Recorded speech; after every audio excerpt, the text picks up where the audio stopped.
నమస్తే, welcome to కిరాక్ కబుర్లు. Cinema అంటేనే ఒక రంగుల ప్రపంచం. కళ్లకు మిరుమిట్లు గొలిపే వెలుగులు, వేల అడుగుల రీళ్లలో కనిపించే అందమైన కలలు. కానీ ఆ రంగుల వెనక చిక్కని చీకట్లు ఉంటాయని, ఆ వెలుగుల కింద కన్నీటి నదులు ప్రవహిస్తాయని ఎందరికీ తెలుసు? అలాంటి ఒక అరుదైన, అత్యంత విషాదకరమైన కన్నీటి గాథే అలనాటి వెండితెర పాలవెల్లి అందాల తార పుష్పవల్లి జీవితం. ఆమె వెండితెరను ఏలారు, కానీ తన మనసుని దోచుకున్న స్టార్ హీరో కోసం చేసిన త్యాగాలు ఆమెను ఒంటరిని చేశాయి. 6 పిల్లలున్న హీరోతో అఫైర్, పెళ్లి కాకుండానే 2 పిల్లలకు తల్లైన వైనం, చివరకు కోమాలో ప్రాణాలు వదిలిన దుస్థితి. బాలీవుడ్ సామ్రాజ్ఞి రేఖకు తల్లిగా ఈ ప్రపంచానికి తెలిసిన పుష్పవల్లి అసలు కథ వింటే మీ గుండె చెరువవుతుంది. కేవలం మన కిరాక్ కబుర్లు వీక్షకుల కోసం సిద్ధం చేసిన స్పెషల్ స్టోరీని పూర్తిగా చూడండి.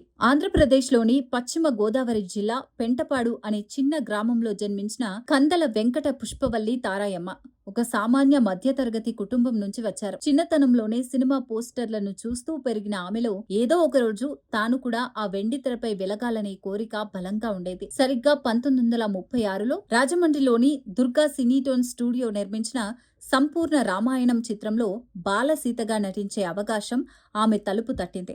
అప్పటికీ ఆమె వయసు కేవలం 9 ఏళ్లు. కేవలం 3 రోజుల షూటింగ్ కి గాను ఆమెకు లభించిన పారితోషికం అక్షరాల 300 రూపాయలు.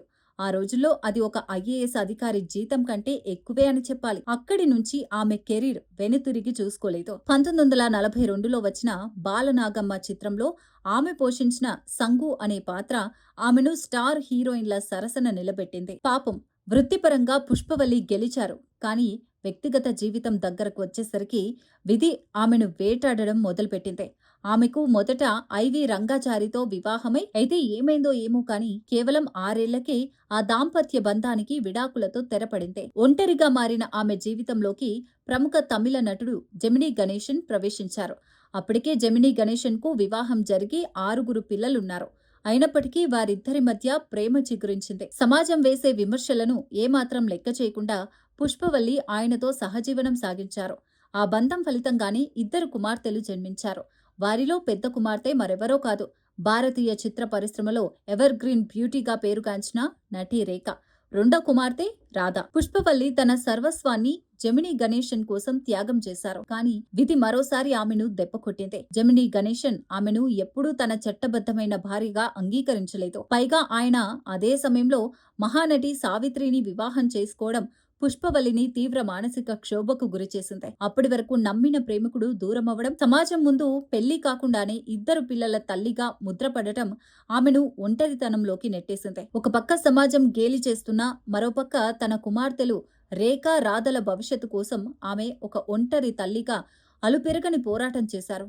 వారిని గొప్ప నటీమణులుగా చేయాలనే ఉద్దేశంతో స్టూడియోల చుట్టూ తిరిగారు. ఆమె పడిన కష్టానికి ఫలితం దక్కింది.